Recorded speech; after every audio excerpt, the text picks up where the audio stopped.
this performance factor actually takes some things from the car, which calculates then a factor, and the classes are not displacement based, but you put some key information from the engine, like individual throttle bodies, dry sump or not, what's the maximum RPM, so it gives you a factor for the engine. Then you have like what type of a chassis you have, what kind of structures you have, what kind of aerodynamic things you have in the car. Oh, wow. And finally spits out this factor and 5 groups. That's where you can drive with pretty much anything.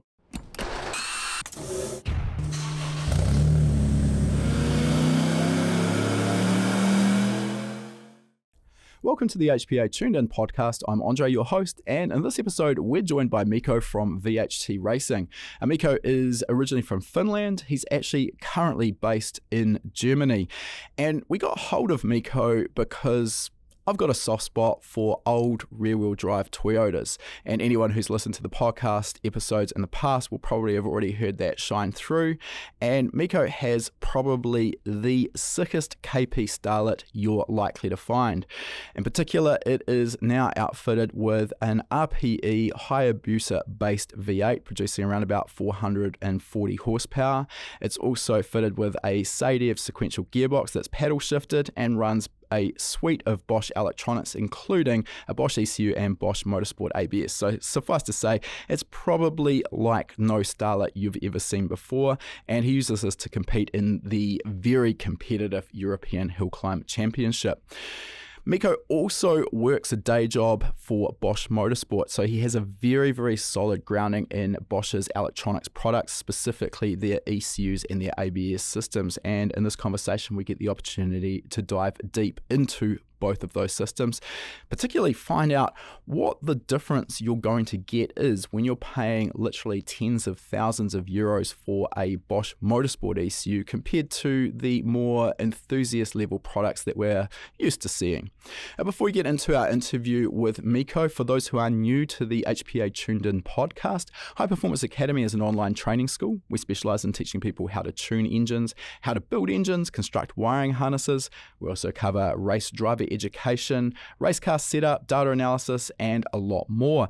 All of our courses are delivered via high-definition video-based modules that you can take from anywhere in the world, provided you've got an internet connection. This means that you can learn in the comfort of your own place, and you can learn at your own pace.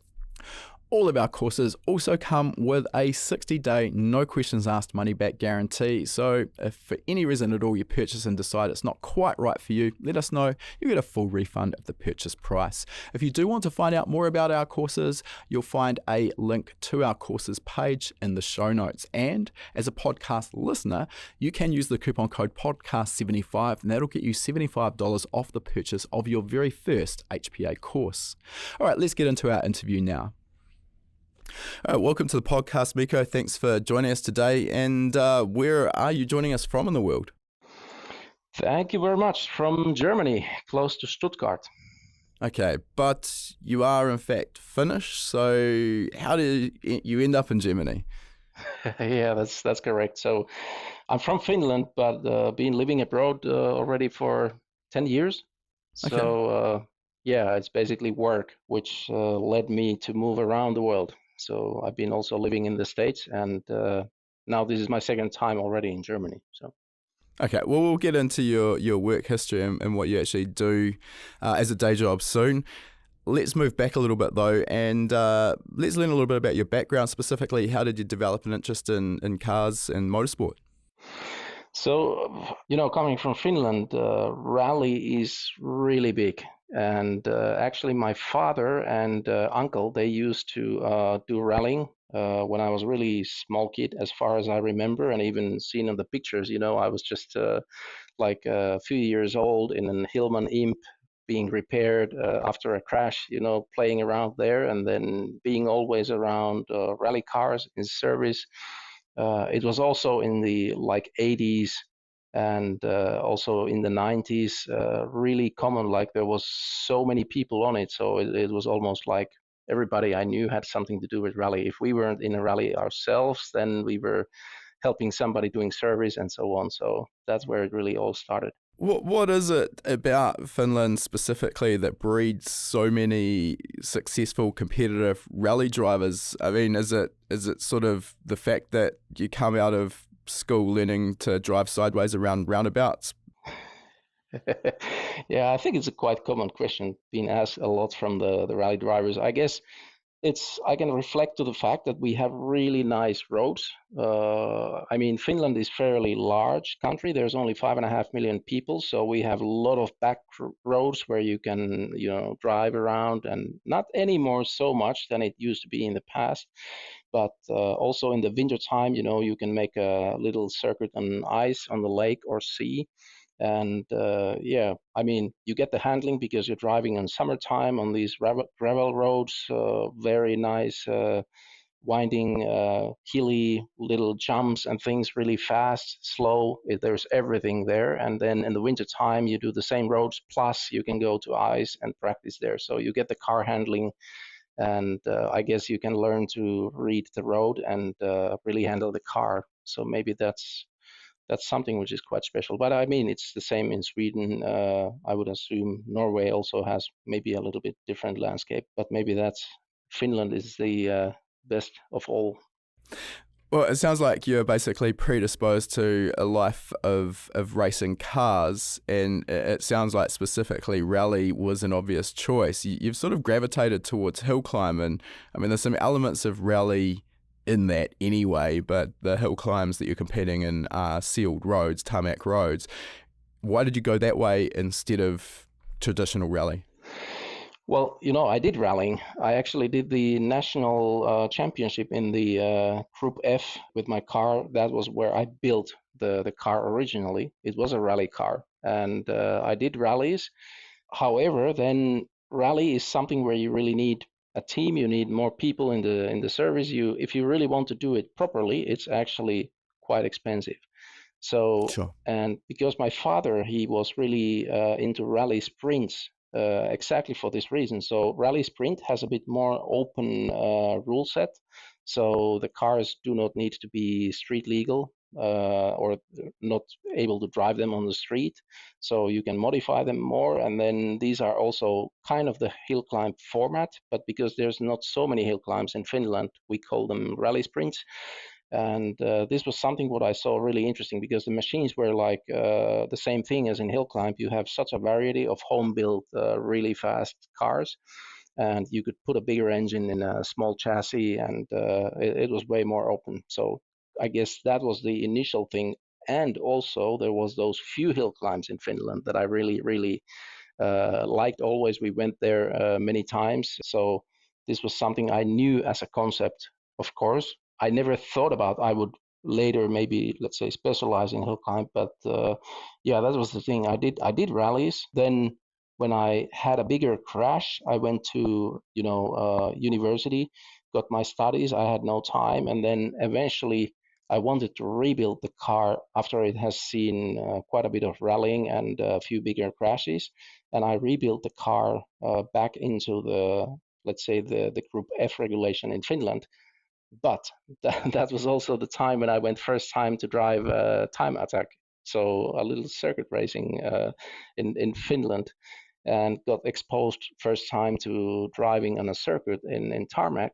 And then I realized, okay, this is also actually quite fun. So I thought, okay, now I have a rally car and I'm driving around here in a circuit. It was just a one, I don't remember even the reason, but somebody asked, hey, you should come over to try it. And I was like, okay, just got some slicks. Or no, I think they were even semi-slicks from somewhere, and went with the gravel suspension. And, there it. So not an ideal setup for circuit racing. No, but still, what I liked was the fact that I can just tow the car with the trailer there basically alone, and then just drive and enjoy and take it back. And the risk for crashing, completely totaling the car, was much less. So that was maybe also something at that point which I appreciated. So Definitely. Let's roll things back a little bit. I want to talk about the skills that you've built up and what your sort of process of doing that was, because we've just talked off air about your skill set, and it seems like there's maybe not a lot that you can't or don't do on your own cars, which is rare. Everything from tuning, calibration work through to building your own engines, fabrication, and even the panel work. Getting such a broad set of skills that can be tricky. So how did you develop those skills? For me, it was always the working with the cars. I had an interest really to learn the things. It started before cars, actually, already with mopeds and tuning the little moped engines. So like the 50cc little Suzuki engines and so on. So that's kind of where I got the first, let's say, hooked in the technical side of the things. And then later I got a chance after high school. I was thinking, okay, what should I do? Where would I like to go? What's like something I would be interested in? And then I found out that there was in Finland at that time a vocational school. Yeah, vocational school. Sorry. So they offered like this race car mechanic study program. It's basically like 3 years of typical car mechanics plus then some specialized things in race cars. And there I got my mechanical skills, welding, fabricating. That's where I built the chassis for the Starlet originally. That was the little project that I did. That's it's quite mind-blowing to me, coming from New Zealand, to hear that you've actually got access to a race car mechanics course. I mean, that would have been an ideal route back in my younger days, but we just don't have access to anything like that here in New Zealand. But I mean, from all of the people I talk to around the world, that's the first time I've heard of that specific course. So it sounds like it is quite unique. You're quite lucky that you had that opportunity. Yeah, sure. And I mean, it doesn't exist anymore in Finland either. It was only a few years, and I was really lucky to get into it. And the second year of the course that I was part of, we didn't have real any funding or bigger projects from the school side, so I was able to work on my own. So I just got the empty Starlet chassis, and then started fabricating and welding a roll cage, doing the modifications I had seen being done for those rally cars and what my father had done past for his, and so on. So that's how it all started. Then really to go into the fabrication and building a complete race car. Okay, so fabrication is definitely a large element of working on modified cars, race cars, etc. I can get that they would be teaching that. That makes a lot of sense. But how about the engine building side of things?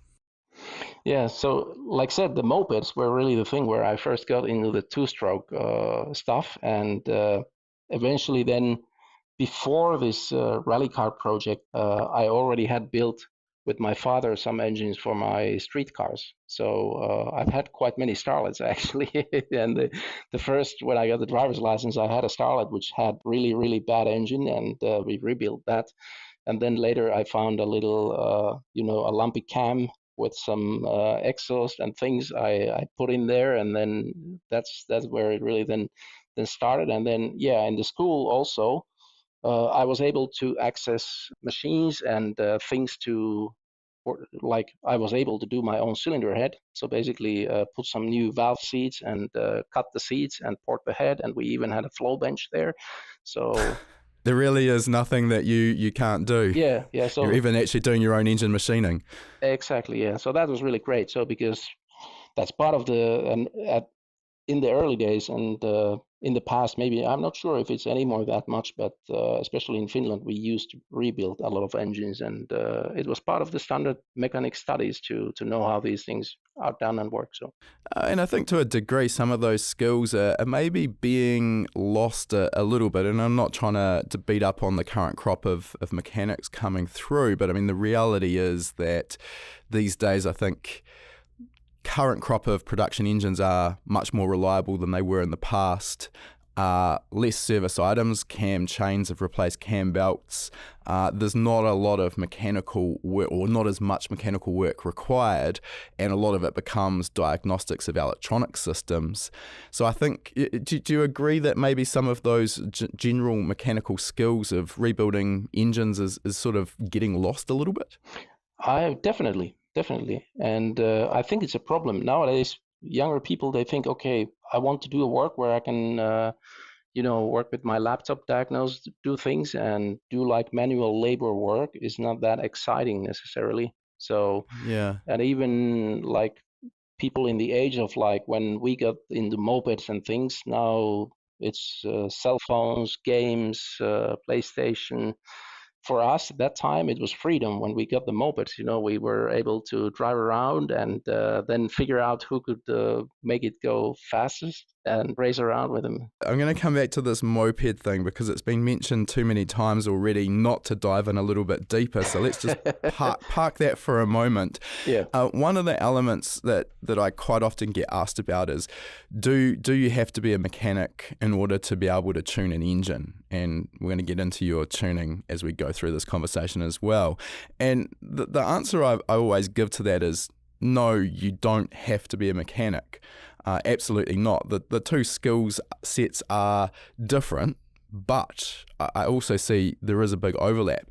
And I think my own background, in learning how to build engines, basically understanding the inner workings of the engine and all of the other electronic subsystems that are in the car, what that did is that when I was tuning for a business, for my work, most people think that you get a car in, it goes on the dyno, you tune it, it leaves, job done.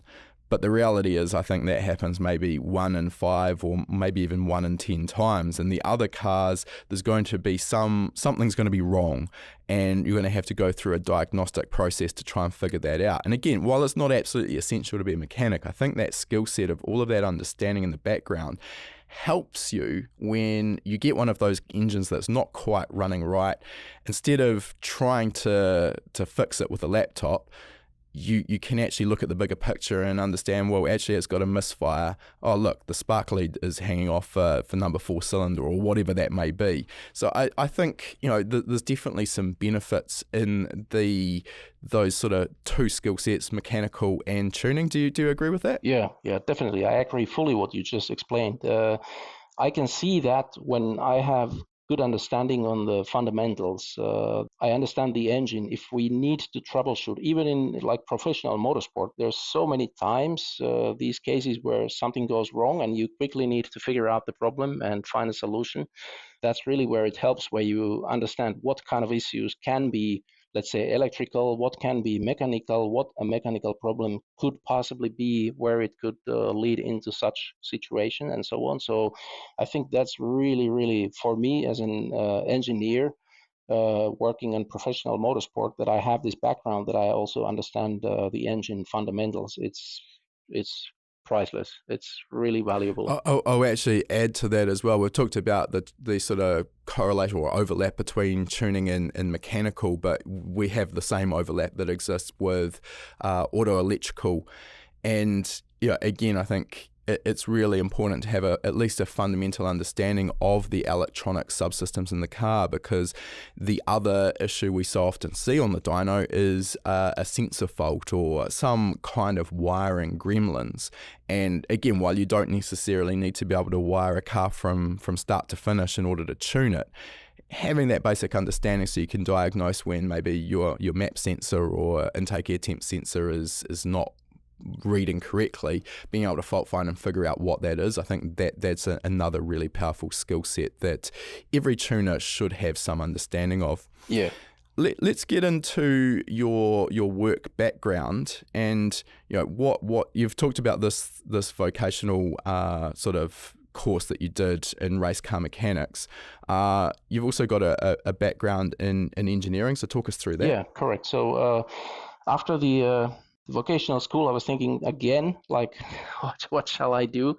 Where can I find something interesting? And I had learned about building a race car, working with a car, the mechanics side of it. Then I did I did actually work a little bit in a workshop and realized that, okay, maybe, it's not that interesting to work in the shop, changing brake pads and discs, or like troubleshooting some emission things and so on. I was like, okay, I need something more.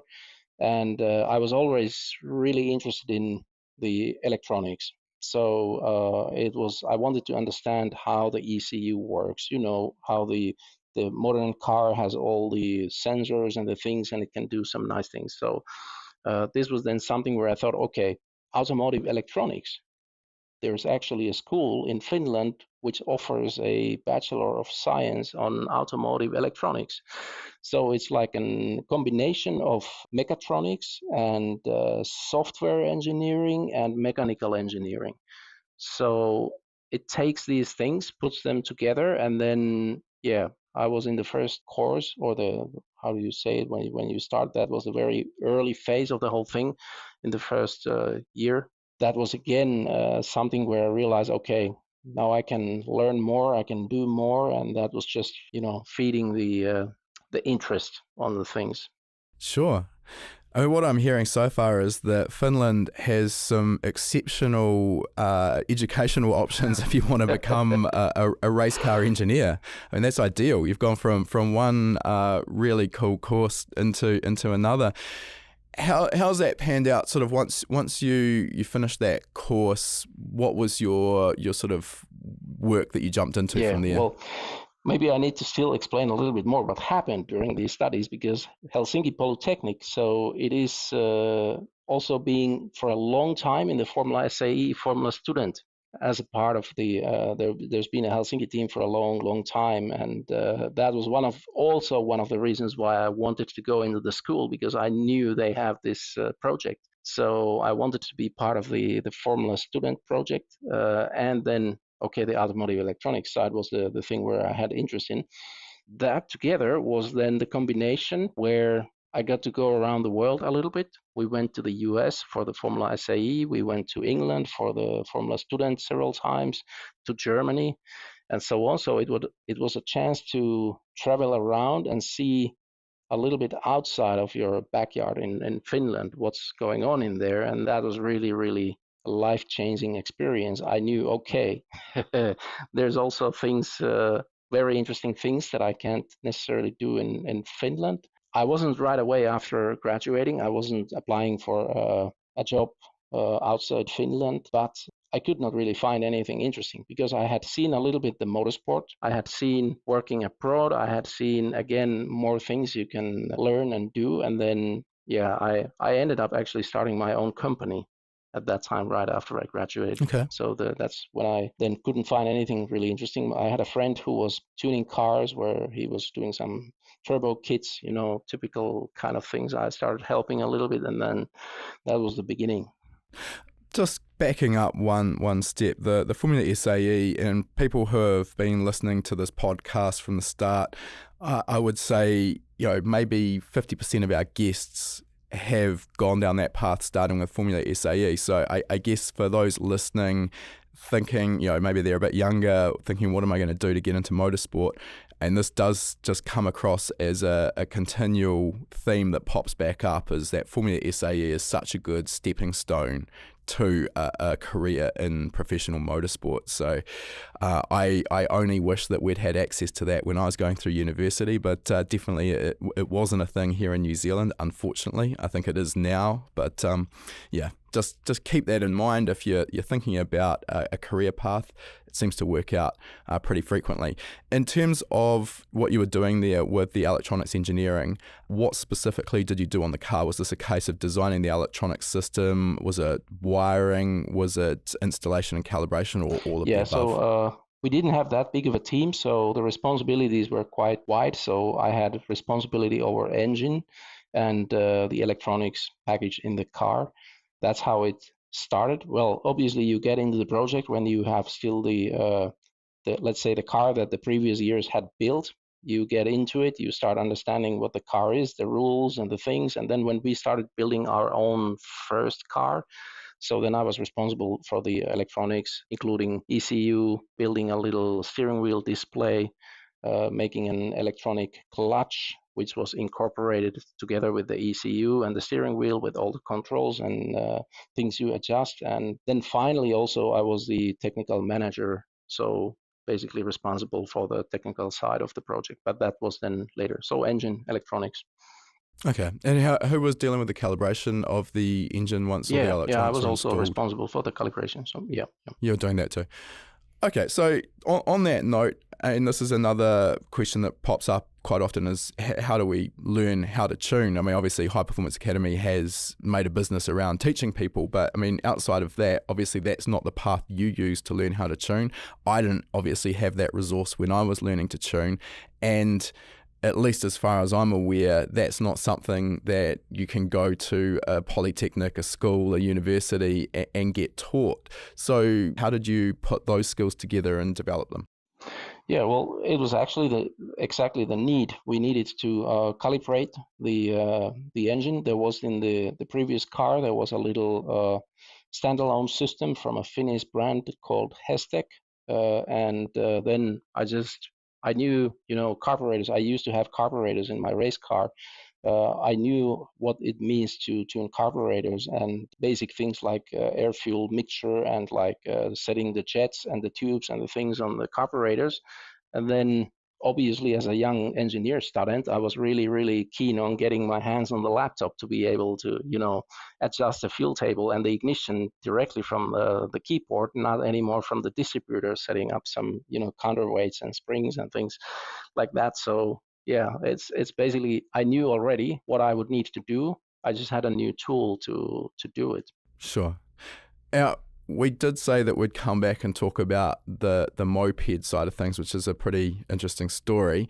So you mentioned there it was a case of figuring out who had the fastest moped. And I mean, just like anything, if you've got the ability to race someone else, you're going to do it.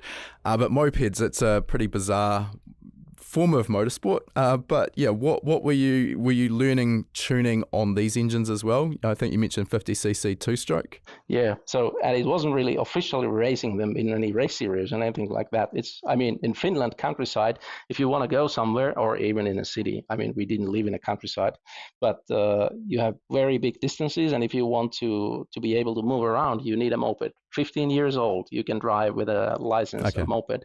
So everybody got a moped, and then obviously, they were like 50cc. Top speed was like 45 kilometers per hour. I'm not sure if it's 50 nowadays, but that was the official limit. They were sometimes they were gear ratios or things, some restrictors somewhere that they don't go faster.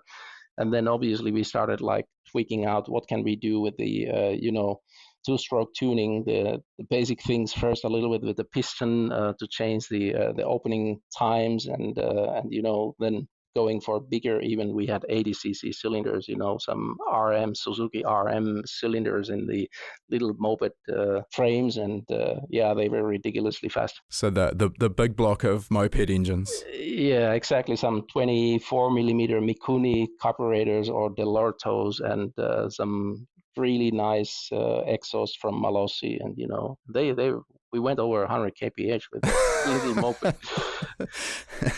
Yeah, okay, it's a hot rodded moped for sure. Yeah. All right, I'm guessing all of those skill sets you can start to see coming together. Let's move forward a little bit, and at the moment, as I understand it, you're working for Bosch, and more specifically Bosch Motorsport. Can you tell us how you got your start with Bosch? Like I said, after I graduated, I started working with my own company a little bit, doing projects here and there.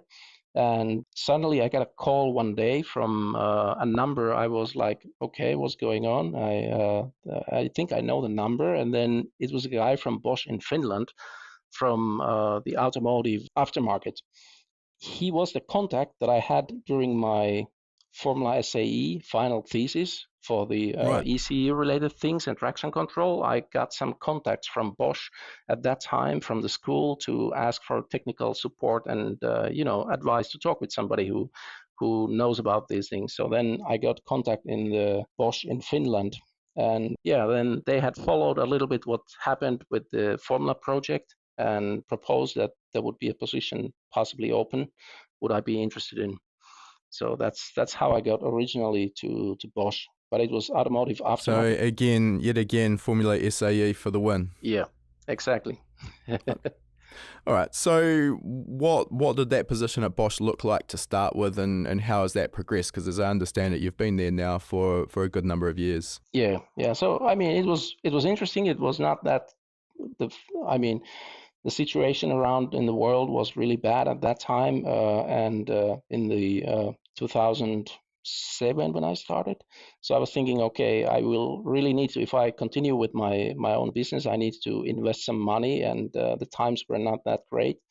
There's anyway customer base in Finland is small and so on. And if you get a chance to work with a big international company like Bosch, I thought, okay, maybe the position in the automotive aftermarket was not the most appealing, but I thought, okay, let's have a look what I can learn again, new things at Bosch, and that's how I then decided to join.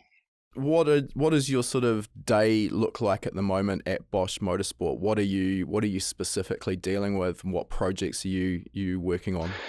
So I have my customer responsibilities. The last, let's say, 2 years have been really, really busy. We have new projects. We are talking about things like GT projects, rally projects. LMDH is also something which just launched last year.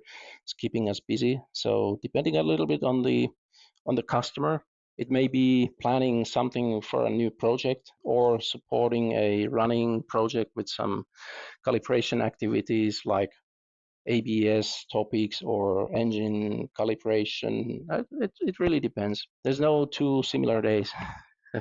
Okay, well, I guess that keeps it interesting. Well, let's talk about a couple of elements there that you just mentioned. So, first of all, the ABS, which is a topic that's of interest to me, just given that we are at the moment sort of 2/3 of the way through Bosch Motorsport ABS installation on our own enduro car.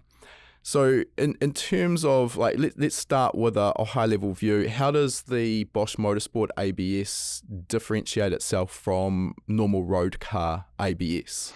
So obviously, with the aim of the system on a road car is to allow the car to stop manner, so you can still steer the car and let's say keep it on course. It's not really optimized for braking distance or performance.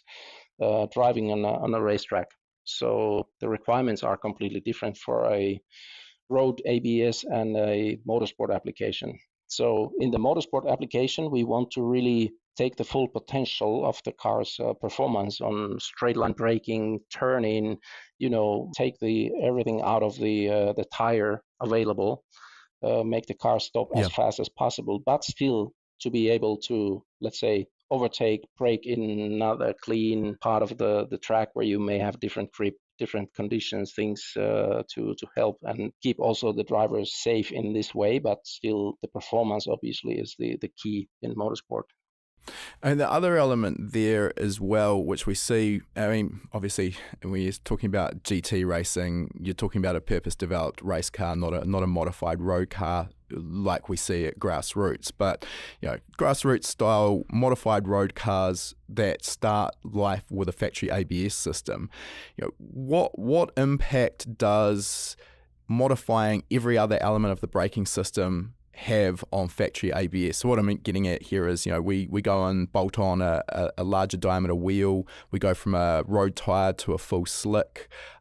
We fit different diameter brake rotors, go from a 2-piston caliper to a 4-piston, these sort of modifications. And then obviously there's the brake pad compounds themselves, which are suited to race application as opposed to road.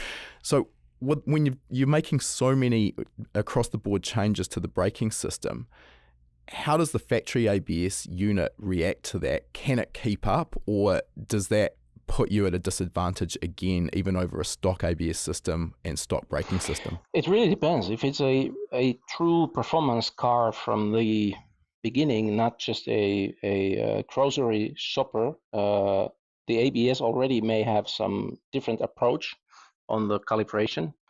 But if you really put different tires completely, you put so big brakes that the car's deceleration capability, the whole car, the chassis, suspension, kinematics, everything has been tuned, and the performance has been, let's say, from a stopping distance, you go much shorter. You can decelerate from, let's say, with street tires with a performance car, like 1G, you go suddenly somewhere to 1.5, 2G of deceleration. The whole ABS vehicle dynamics model, which is built in, is not functioning properly, and the tire may have a completely different operating range for, let's say, the slip, optimal slip. It may be that you can have much more, let's say, longitudinal and lateral capability in the tire, so that to take advantage of all that. So the street version, the road car tuning, is again, like said, for safety and originally calibrated for that car as it is. So quite soon, usually, I think you notice that the system is holding you back, so you can't really take full advantage of the rest of the car and the brake system. I think most people listening could probably understand that when you're making all these wholesale changes to the braking system, you're so far out of the ballpark from what the factory ABS calibration was designed for that it's almost guaranteed you're going to have some level of compromise. The other element is, you mentioned there, it's going to depend on the specifics of the car. And I've driven some cars with factory ABS on a racetrack, modified cars on a racetrack, where the factory ABS was actually exceptionally good. Maybe not in comparison to proper motorsport ABS, but it worked and the car was effective. And then some other cars where essentially you learn very quickly to stay out of ABS actuation because it's so detrimental to the braking performance of the car. So I mean, it's very much on a case-by-case basis. When you move to a professional ABS system designed and calibrated for motorsport, like the Bosch ABS system, you basically then provide all of the information about the car that's required to Bosch, and they will do a base calibration for the ABS unit to suit your car. Is that correct?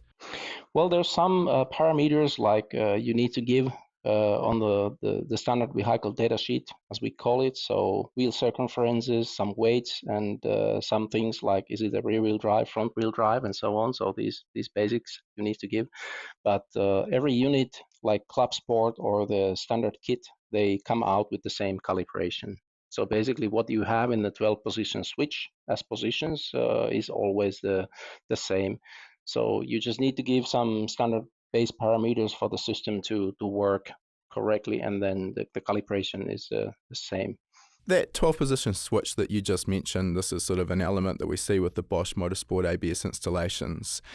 Can you give us an idea of what the different positions actually do, what they affect, or how they affect the ABS operation? And I guess the next question that goes on from that as well is, as a driver, how do you find the optimal switch position? Sure, yeah. So obviously we try to cover with the 12 positions as many applications as possible. So there's a range from, let's say, dry to wet, as you see it in the sticker in the position switch. So it is a little bit of a directional thing for a really bad grip and a good grip. And if you go through the switch positions, you will find that the car behaves possibly different way.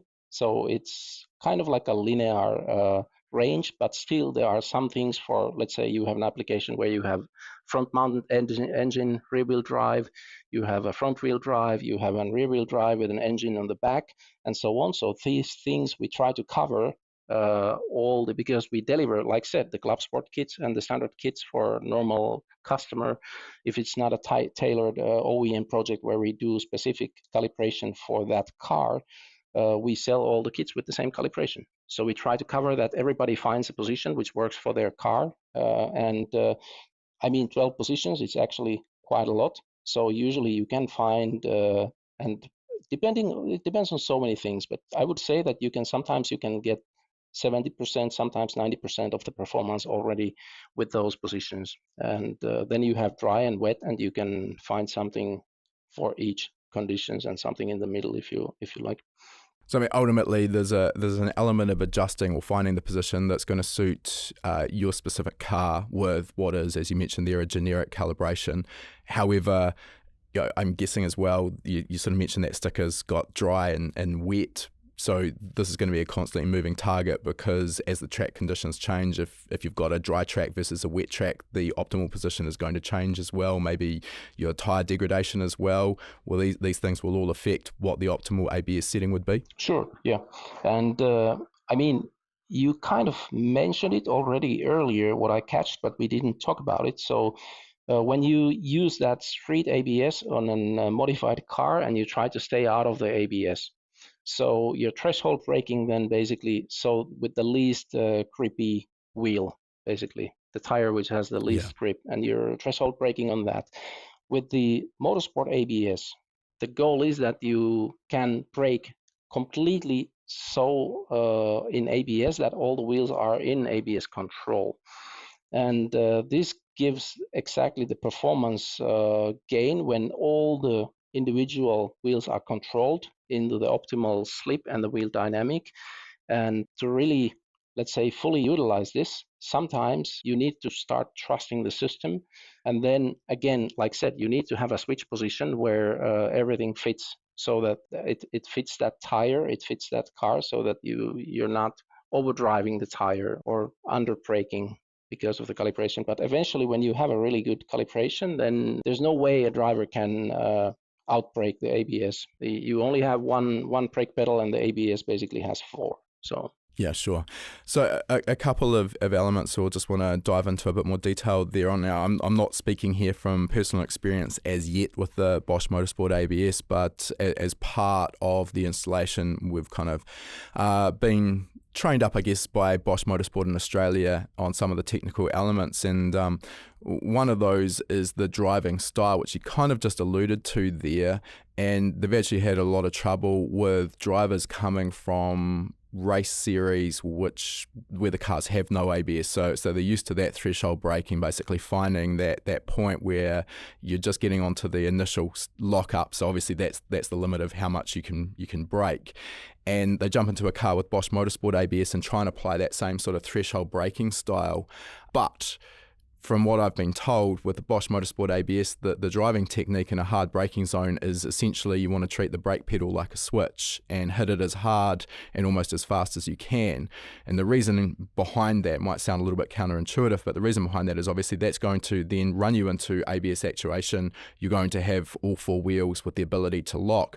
But because you've got so much pressure there on the pedal, the ABS unit can only bleed off pressure from the caliper to reduce lockup. It can't add pressure, so you need that excess pressure reserve from the pedal, so that when the lockup is stopped, more pressure can then be sent to the caliper and then essentially relock that brake. Now, I don't. Maybe that's the worst explanation I could have given, but does that make sense? Does that match reality for what you see? It makes sense. So you need to reach the locking pressure on all four wheels, not, for instance, only the unloaded side in the corner if you're trail braking or so on, but always the locking pressure on all wheels, and you have to maintain it. So obviously there are corners and places where you don't need to brake on the ABS. You just set the car, slow down a little bit. You're not need a full ABS braking, but some really hard braking zones, the really fast application gradient to get into the locking pressure as fast as possible.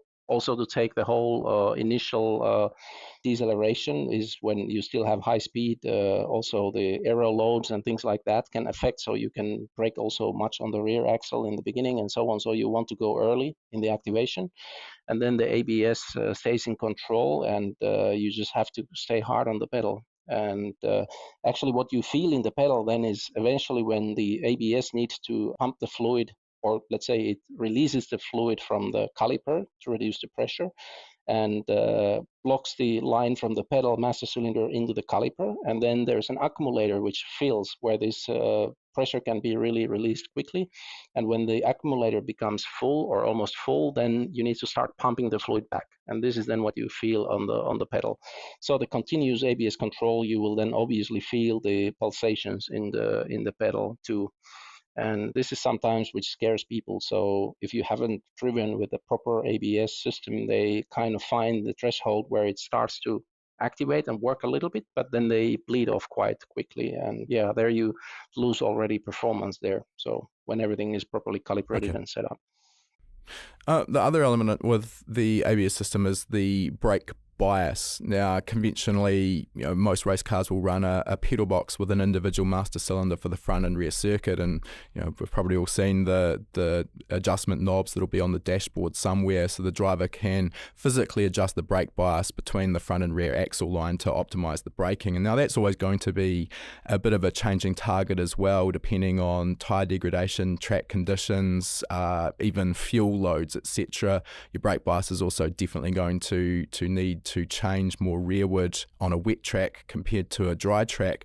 So when you've got an ABS system, I mean, a lot of people kind of would assume that the brake bias is less relevant, because if you lock a rear wheel, obviously the ABS is going to unlock that.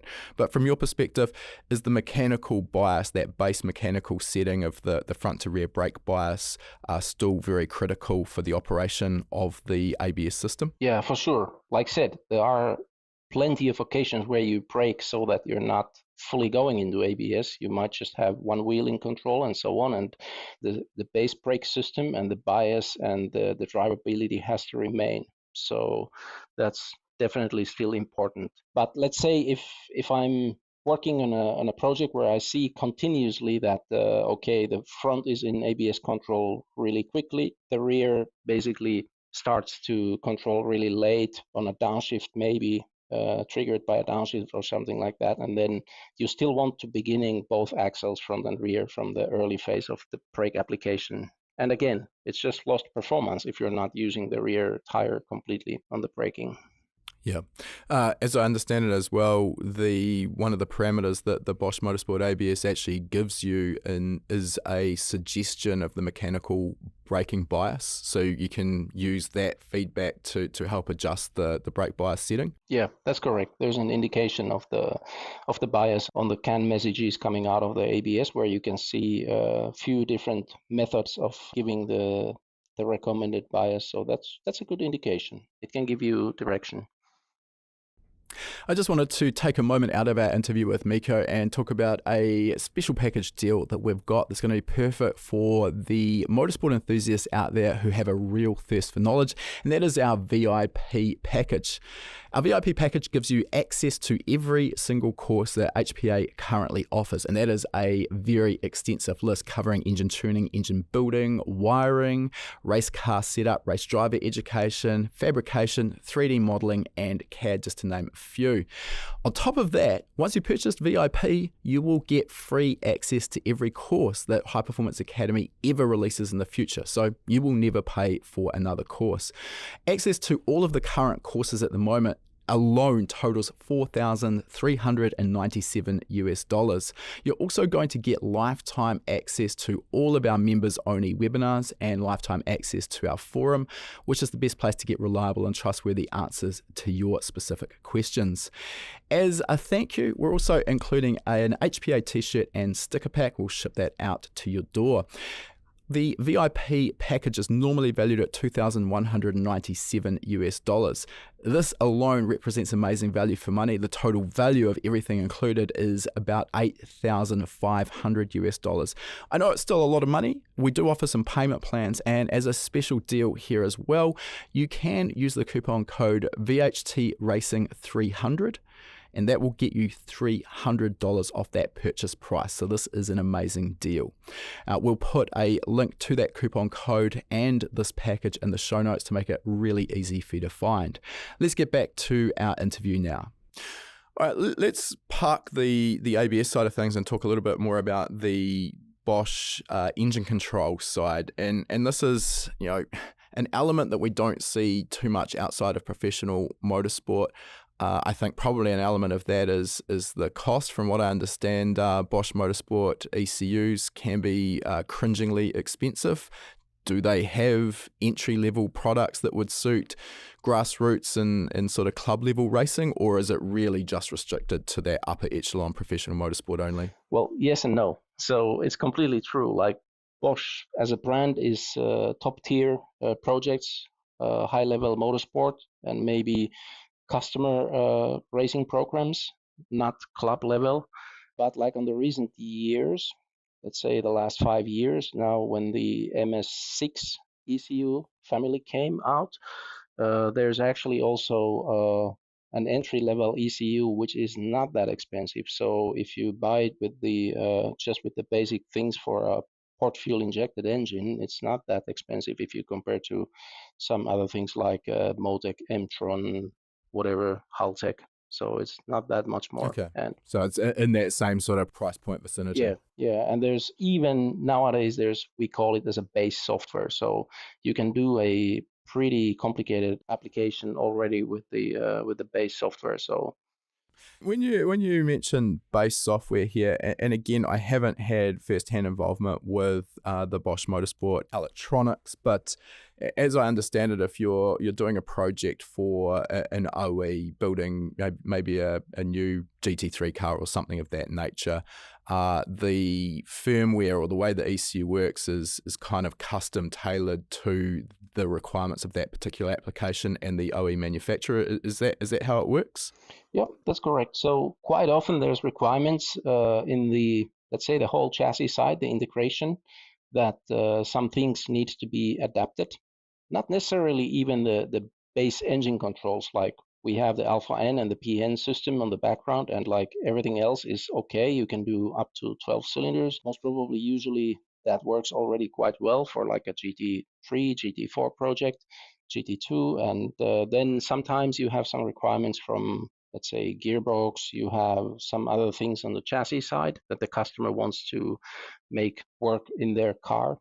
And then we either do custom software firmware for the customer, or we also have the CCA in the ECU, so it's possible to run the Bosch partition and a customer partition in the same ECU. So you can, for instance, have access points in the base software where you come up from you have a traction control which is built on the CCA, the customer code area side, and it has then some entry points to the software in the Bosch side. Where it comes to the torque control, you get access to wheel speeds or slip calculation things you can use as they are, and then you can do your own control strategy and then feed it back into the, let's say, the Bosch side of the partition. So there's two ways. We either do custom software or the customers will do their own software on the CCA side. All right, so just to clarify that, so customers can essentially write their own firmware, and what you mentioned there is CCA, customer code area, is that right? Yeah, that's correct. So it's actually Simulink. Okay. It's all Simulink. So you get just a environment where you can work in Simulink. You do your own control strategies, and like I said, you have the Bosch part of the software, and you can compile then your own software. Right. So it sounds like if you're capable of writing that code, it would be a very flexible unit. Yeah, that's correct. And that's, I think, how it all works. We have the ECU has also the logging capabilities. So MS6, for instance, is really the four versions, the PFI and the GDI versions. If you look at the GT market at the moment, I think as most projects are with our electronics. Obviously, Bosch is known for producing ECUs for OE applications as well, outside of this motorsport. You know, we've just released a WinOLS course, and part of the worked examples that I added to that, we've got one on a Mark V Volkswagen Golf, and clearly that's an older vehicle now, but that runs the Bosch MED 9.1 ECU, and I'm literally in the process of doing the same on a 2011 4.2 litre twin turbo V8 diesel Audi Q7, and that runs a Bosch EDC 17. So how much overlap in terms of the technology that goes into developing factory produced OE engine control units, how much of that crosses over to the motorsport range? Is it basically the same ECU but with an interface that allows easy calibration by the end user, or are they quite different? Yeah, it depends. We had in the past some ECUs which were based on the production ECU, where it was then only software was for motorsport, but the hardware was production. But now if you look at the MS6, MS7, they are designed and built for motorsport. The MS6 uses a production housing and a connector, but the circuit board itself is nothing to do with production. It's a pure, proper motorsport design and developed for the motorsport applications. Okay. Now, just so our listeners can kind of get an understanding, I'm interested in what you see separates the likes of the highest end Bosch Motorsport ECUs, which I hear numbers thrown around, sort of 10, 20,000 euro for an ECU. I don't specifically know if those numbers are correct, but you can let us know. What separates that style of ECU, or that price point of ECU, from what we are more used to at the enthusiast and club level of racing, and the Motec, the M-Tron, the Haltecs that you mentioned? Yeah, so for me, it was always about the way how the engine speed, positioning, the precision, the reliability, how the software, I mean, it is a motorsport ECU. The hardware is for motorsport, but we have engineers and engineering behind from many, many years, decades of making engine control units. So these basics have been then honed, and now what you see in the software is not all. So there's still a lot of things on the background. So everything what comes to, let's say, reliability of signals and, like said, the engine speed evaluation and positioning and the precision on the ignition and so on. So I've never seen anything like this in anything else. So no matter how bad, sometimes you're just wondering how it can still run basically with the ECU, and it still runs reliably.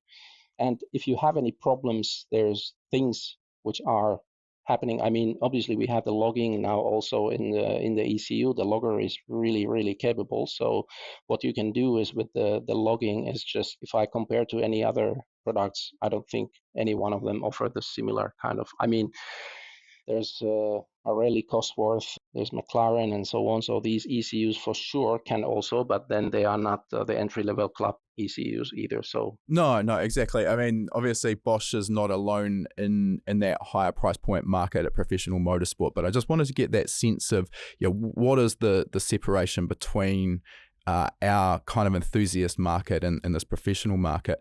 The element that I'm interested in here as well, I mean, physically running the engine, delivering fuel and delivering spark, I don't want to downplay this, but that side of things is relatively straightforward as I see it.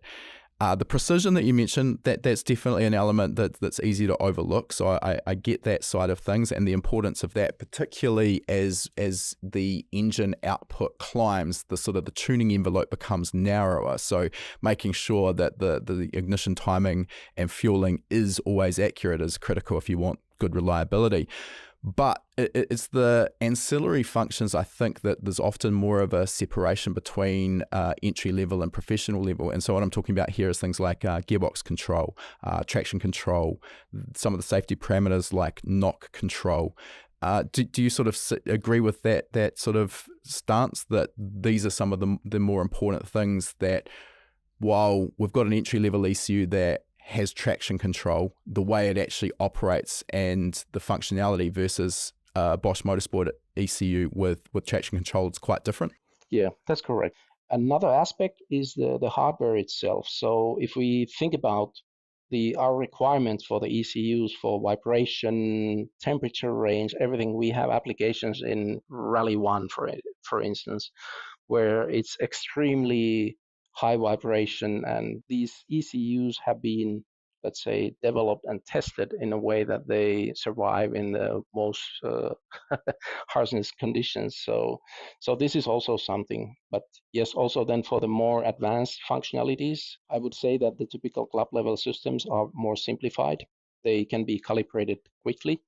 Sometimes our functions are derived from the production, like the knock control, what you mentioned. It's not something which you can simply tune on a chassis dyno with your knock headphones or a tube in the engine block and coming into your headset. And so you will actually need to do proper knock application, where you have cylinder pressure sensors, you have the very high speed data logger to log the piezo sensor signals, and then compare to the knocking signal, and make all the filters and your measurement windows, starting positions and lengths, and there's so many different filters also you can choose in the ECU. And this is also from the production. So it comes from the experience over many, many, many years in production, how all this works. So I mean, that straight away also highlights a big difference in the development and tuning process between what we do at the enthusiast market and what's being done at professional or OE levels. I mean, just simply purchasing an in-cylinder pressure monitoring system is horrendously expensive, and then there's the complexity of actually adding that into the engine. So that's before you can even get that data and start using it.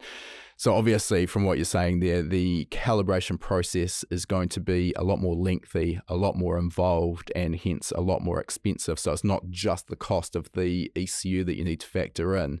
But of course, when you're dealing with OE manufacturers with a GT program, they've got the necessary financial resources, don't they? Yeah. And, sometimes we've done the application on the street car also. So we can then leverage the knowledge we have already from the engine and the application. And because of the similarities, you can carry over sometimes things also. Okay.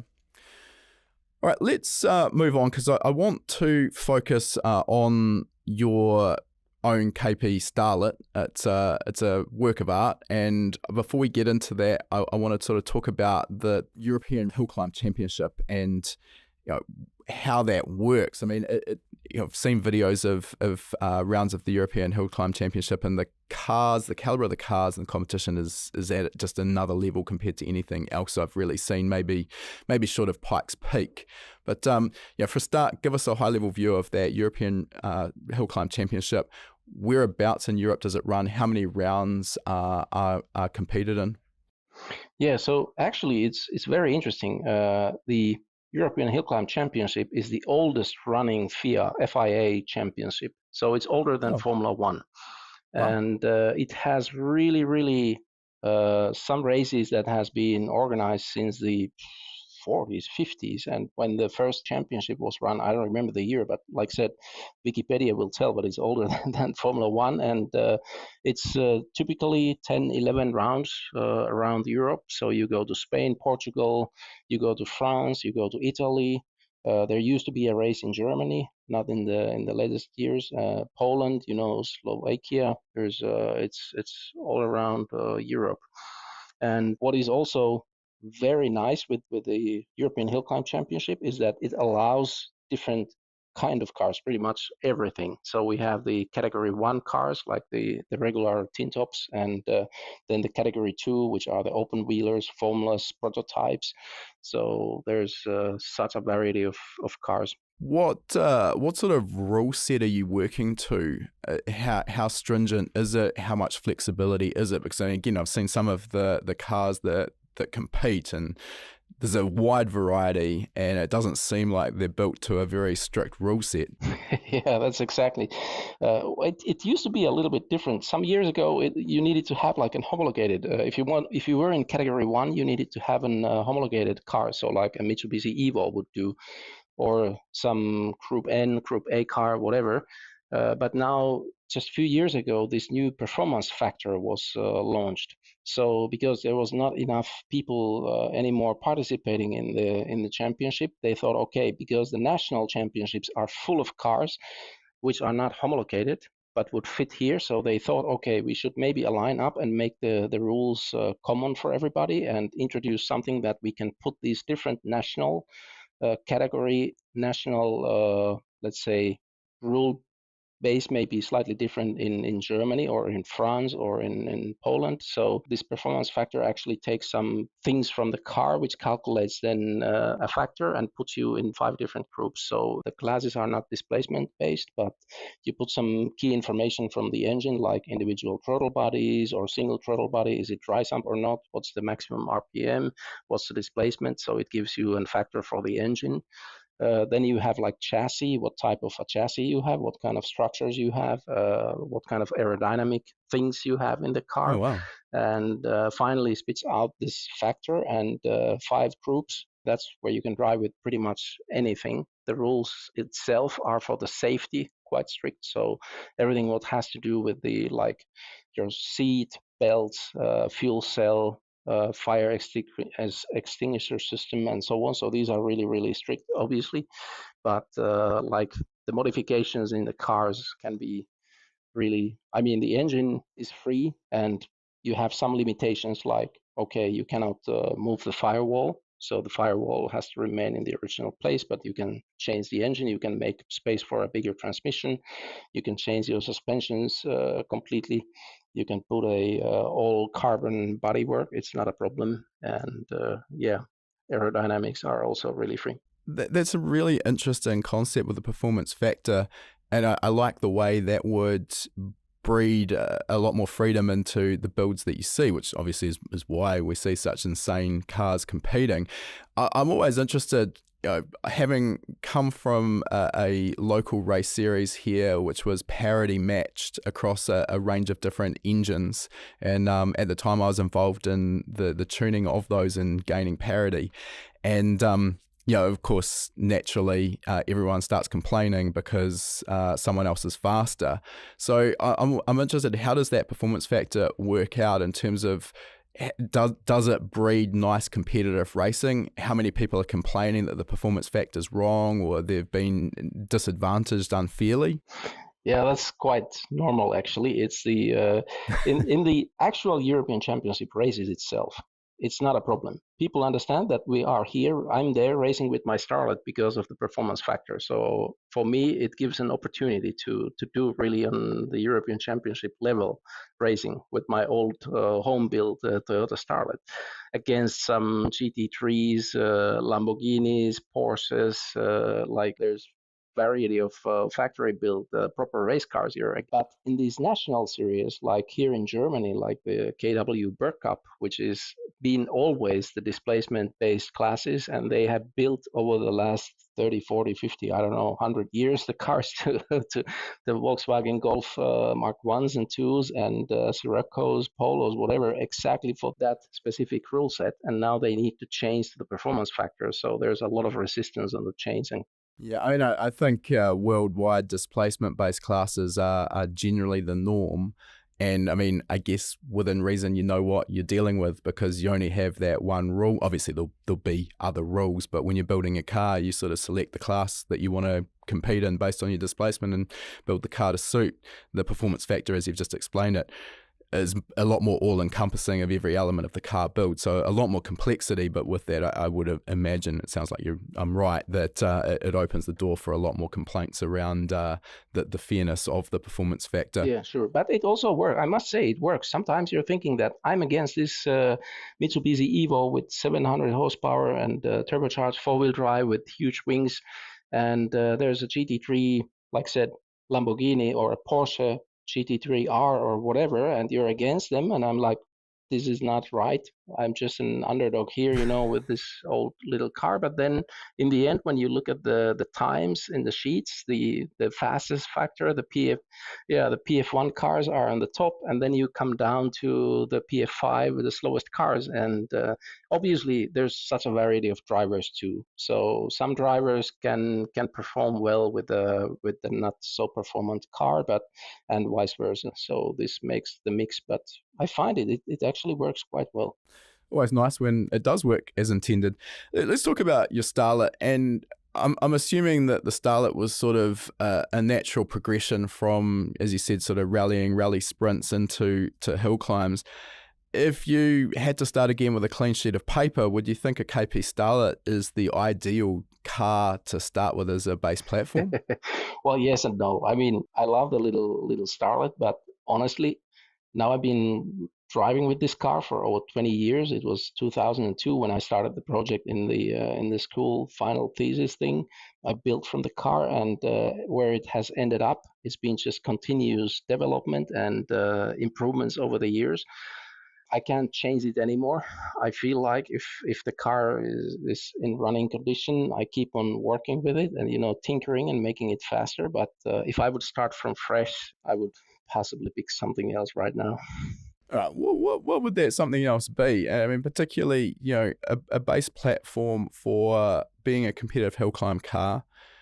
Would you be looking at something four-wheel drive instead of rear-wheel drive? Would you be looking at an open-wheeler sort of wings and slicks style, or what's the ultimate as you see it? Yeah, I mean, it really depends on if you're only from driver's perspective, then you might want to go for a factory built, let's say, car, and then maybe tune it a bit more for hill climb, maybe a bit more power, something which is already a good chassis, a roll cage, suspension, brakes, everything set up properly, and you could start from there. Like an old Cup Porsche or something like that would be possibly good. Or you take an Mitsubishi Evo or whatever, they have been in rallies, in circuit racings and things, so you can get a good platform. But I'm also an engineer, and I like to challenge the fact that with the old chassis, where you have like really still some fundamentals from the old design in the 70s, like the solid rear axle, you have the McPherson suspension in the front. Like, how can you make this type of a car to go really, really fast? That's also a challenge, and I like that. So let's start with what you've just mentioned there, the solid or live axle in the back of the Starlet. Obviously it's a pretty common scenario for rear wheel drive cars around that era. It's workable, but in comparison to the unsprung weight advantage of independent rear suspension, plus the control you've got over the suspension kinematics, depending how that independent rear is designed, how much of a disadvantage are you at with that solid rear end? It's really difficult to say. I mean, if I would switch to an IRS in the car and got it finally working, tuned, and so on, then I could say the difference. I don't feel it is that big of a difference anymore. Obviously, I'm not running an old Toyota rear axle anymore. It's something which is purely for motorsport, really lightweight. It's everything, really the kinematics and so the dampers things have been tuned over the years, so it works quite well. And especially from the start line, it's sometimes in these short courses, it's really important to get the car from the line. So like if I compare to these factory built, really more powerful cars, I can get the car really well from the line, and then I mean the acceleration is good. Obviously, sometimes in braking, cornering, you have some disadvantages that possibly the independent rear suspension could be better and an improvement, but it's not that bad. Okay.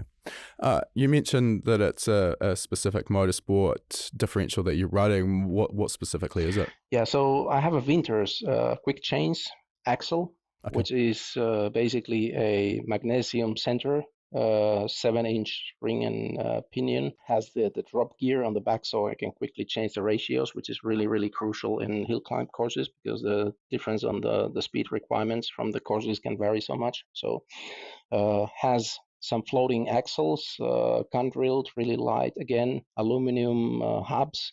And yeah, the axle, when I switched over from the old Toyota axle that I had, I saved like almost 20 kilos on the rear axle from the Corolla style. Wow, that's a huge saving. Yeah, that's huge. So, but like I said, it's magnesium. It's everything as light.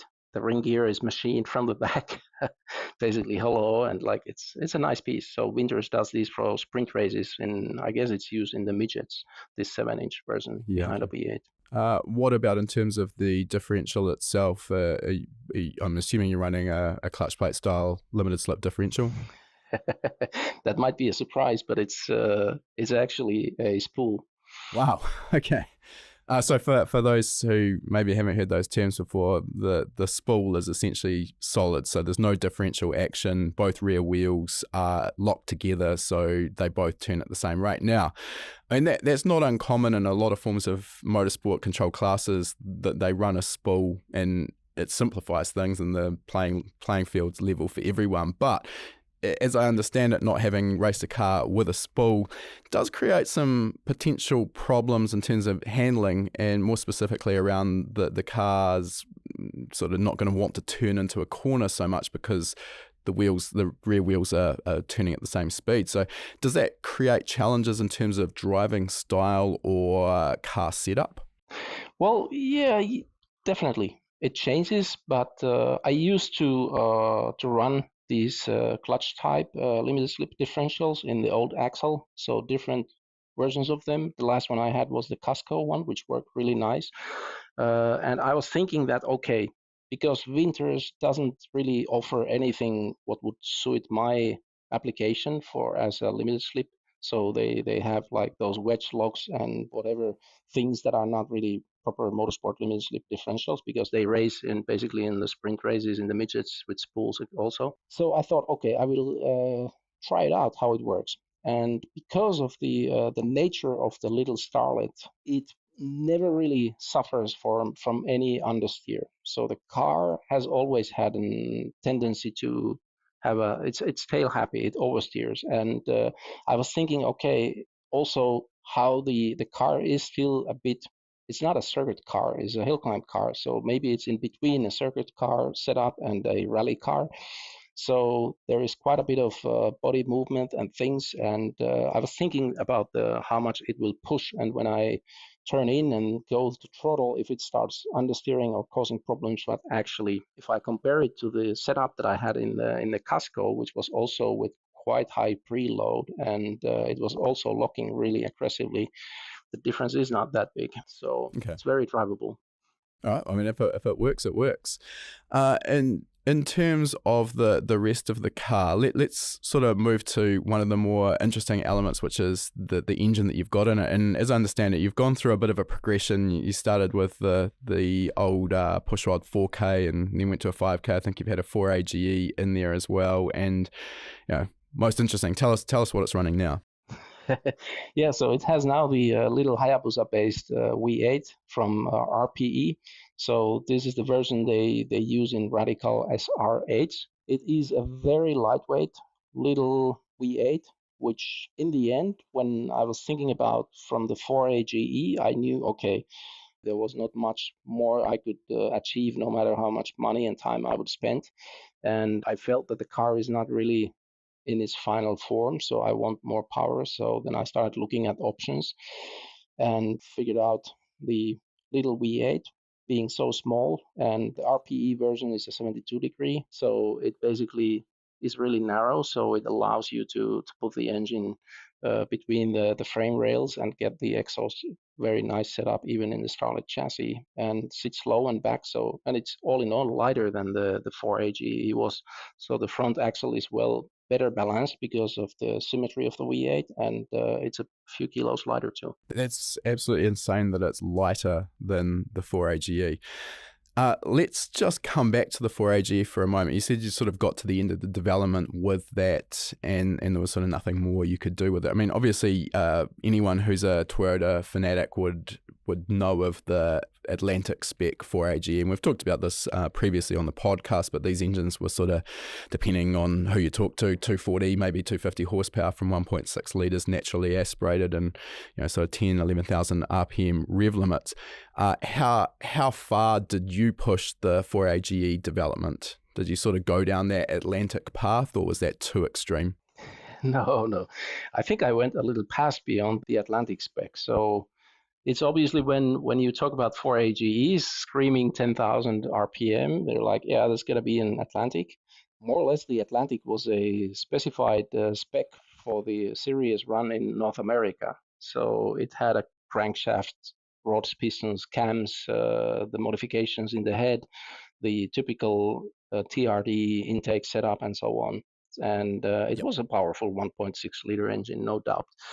Dry sump and so on. But I did not want to, let's say, try to acquire an Atlantic engine. They are really expensive and so on. But I started with a clean sheet of paper and thought, okay, I want to see what I can get out of the 4AGE, and really more or less didn't order any parts from the shelf or from the catalog, designed the things, and then ended up getting, let's say, quite good numbers. And yeah, I was revving it to 11,000 RPM. Actually, the hard limiter was like 11,200, and it was constantly with the gearbox and the ratios and the things I'm running between 7.5 and 11, and you can see it in quite many videos in YouTube actually too.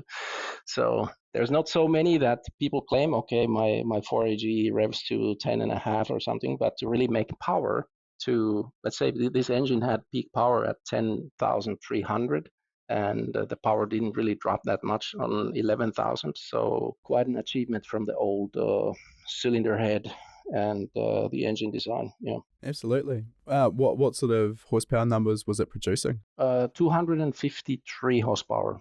Wow. Okay, that is exceptional from a 4AGE, particularly as you mentioned, not using any of the Atlantic parts. Yeah, with pump fuel also.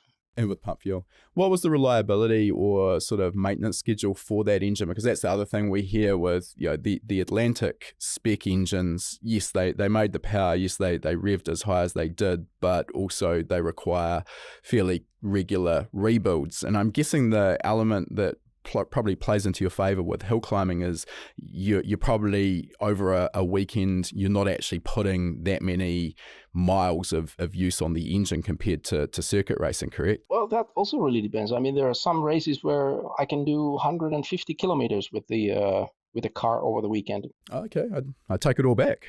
Yeah, I mean, it might be that I'm only full throttle for, let's say, 60 kilometers, and the rest is driving back and going around and doing things where you basically need to go from the paddock to the start line and so on. So sometimes these can be quite long distances too. So it's not necessarily that little, but okay, in general, the hill climbs are shorter. And yes, the maintenance really, for me, because I was anyway working on the engine, trying to always find new things, I was testing, and I never really pushed it into the point that I would see how long it really survives. So I rather, checked, opened up, and made sure that it is all in good condition. But I would say that you can do a hill climb season with this kind of power level and RPM range that I was running it. And what, after that season of racing, what would be the service items inside of the engine? Is it a case of replace the entire rotating assembly, or is it, a light hone, re-ring the pistons, freshen the cylinder head, and it's good to go again? Yeah, I mean, I've opened the engine a few times when I thought, okay, since it's open, I would change everything, but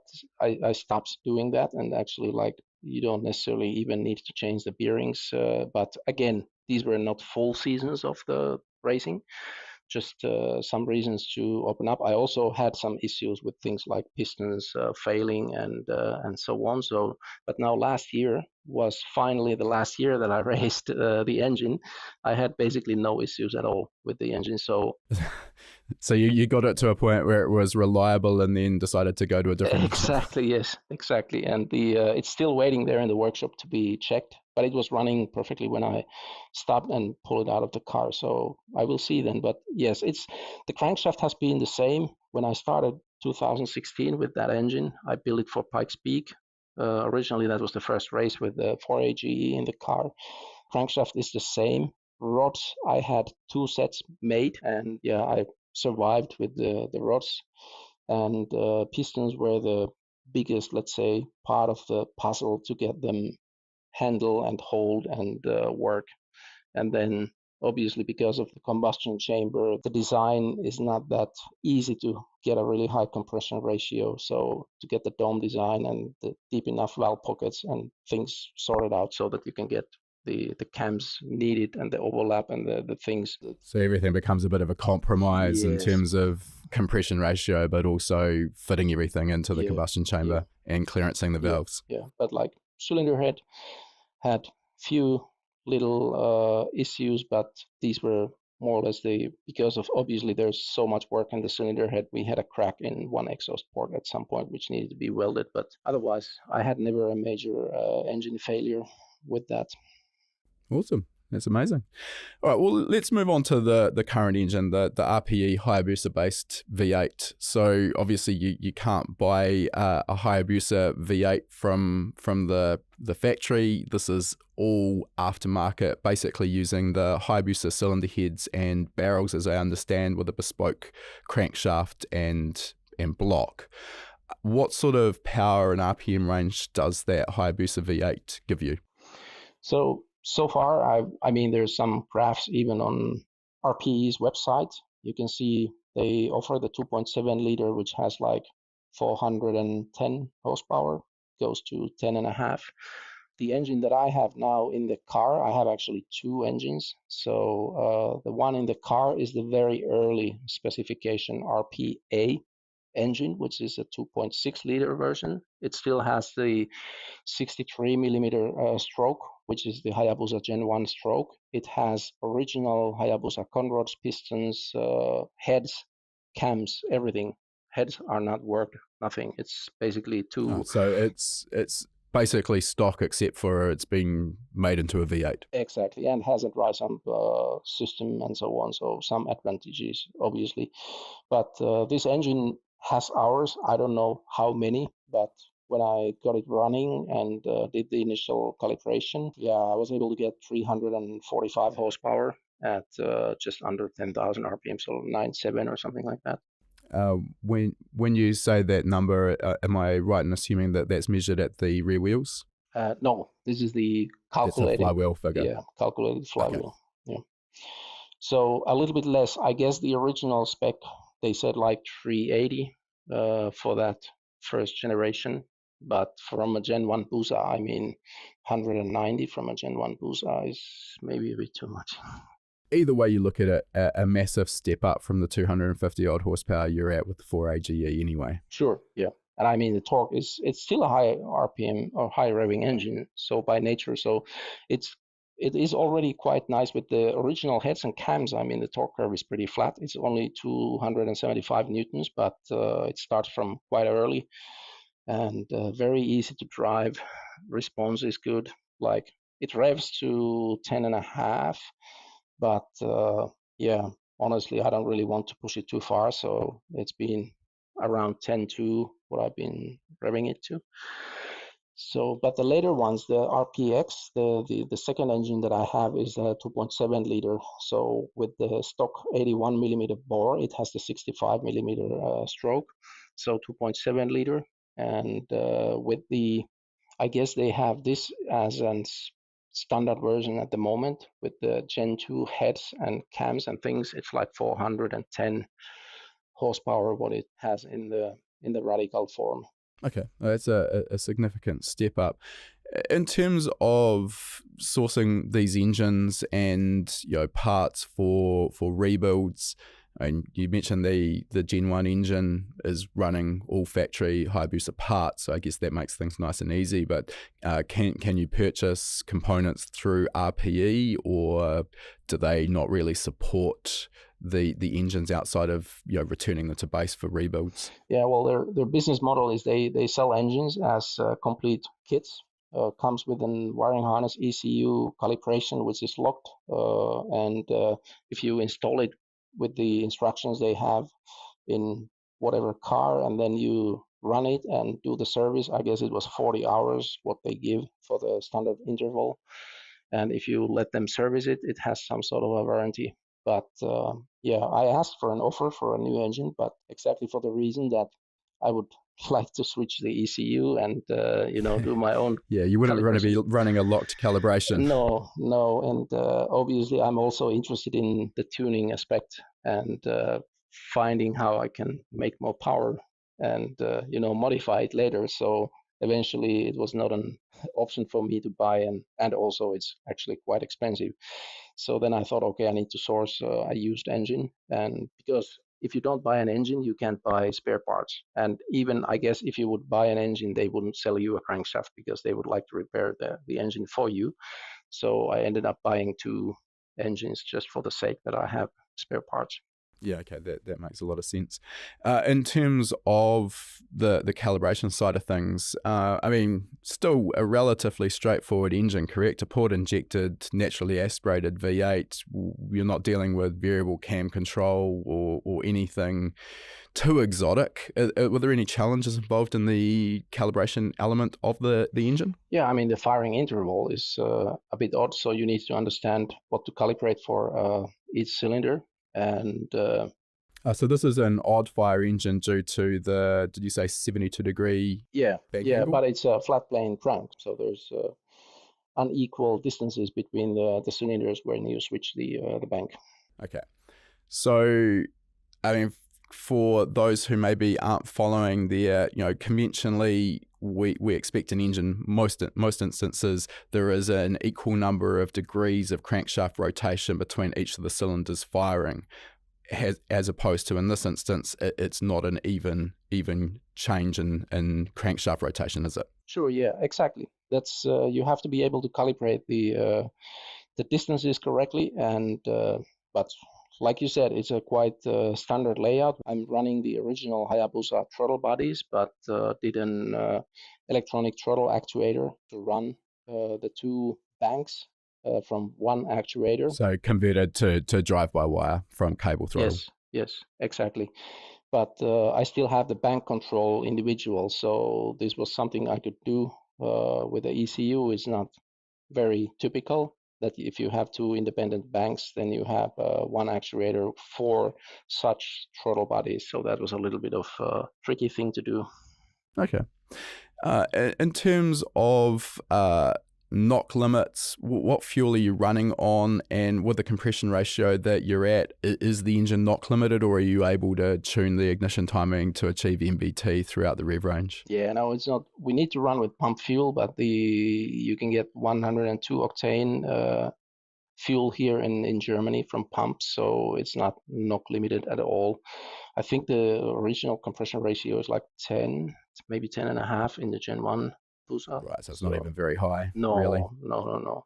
It was quite straightforward and simple, and the tuning points in the engine operating range don't change that much. I mean, it's a naturally aspirated engine, still making quite good power, horsepower per liter, so it obviously has some points, but compared to like the 4AGE, it's way simpler to handle.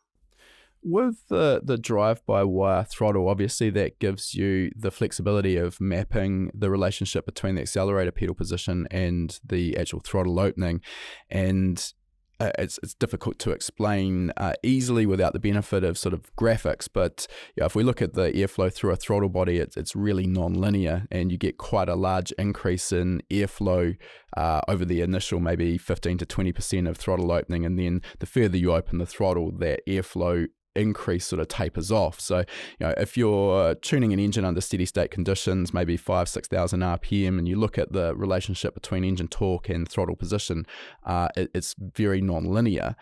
And that can, particularly with high-powered engines, make them a little bit more difficult to drive. So where I'm going with this is when you've got the benefit of drive-by-wire, you can change that relationship of accelerator pedal position to throttle plate position, and essentially make the torque output a little bit more linear relative to what the driver's doing on the throttle pedal.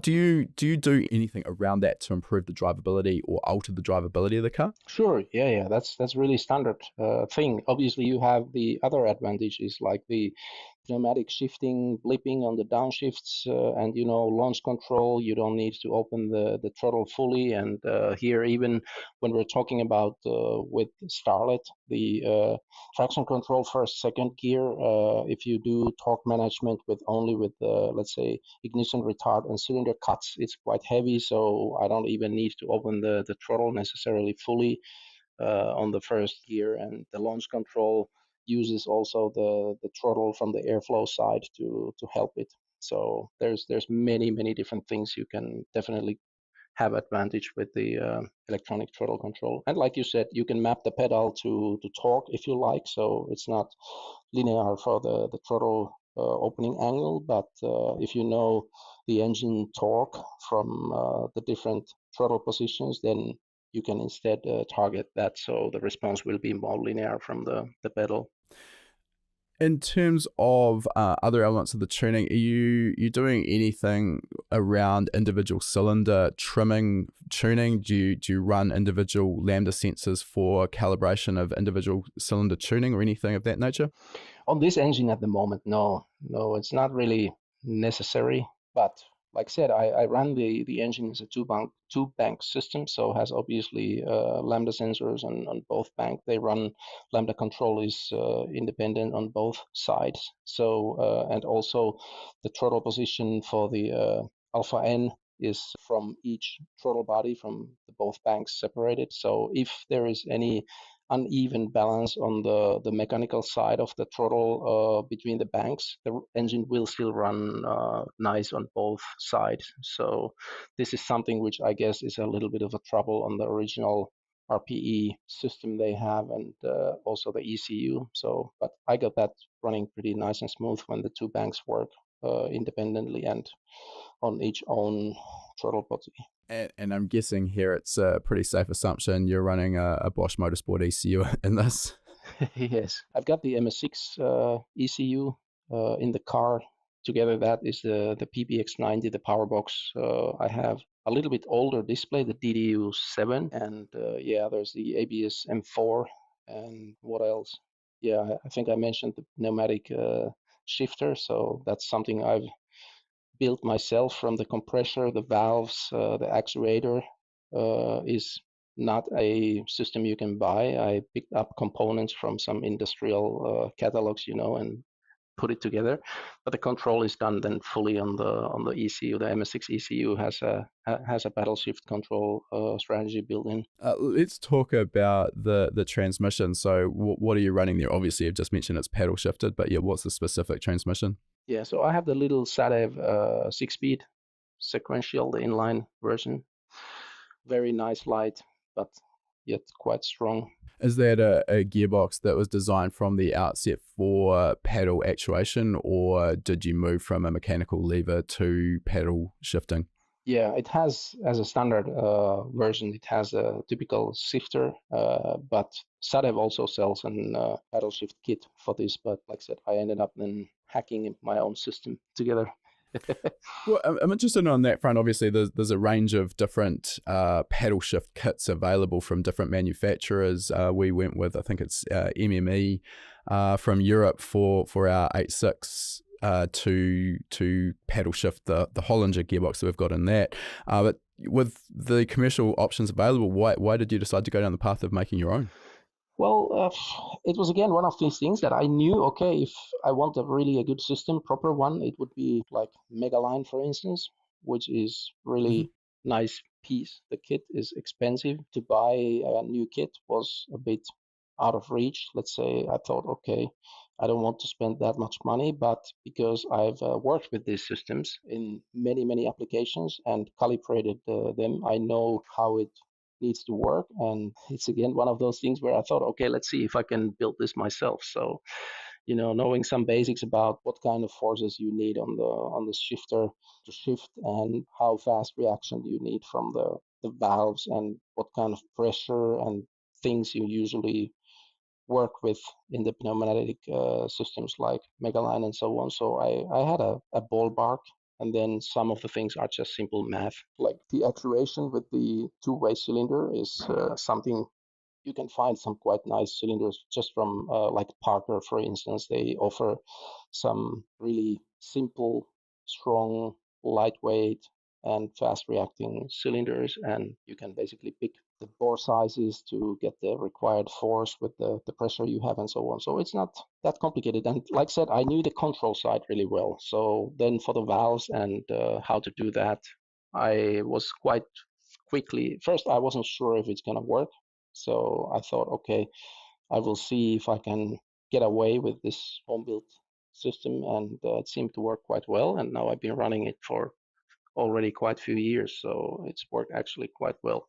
I'm interested with the paddle shift system and closed loop shift control, which is monitoring the barrel position. So basically the ECU knows when the next gear is completely engaged.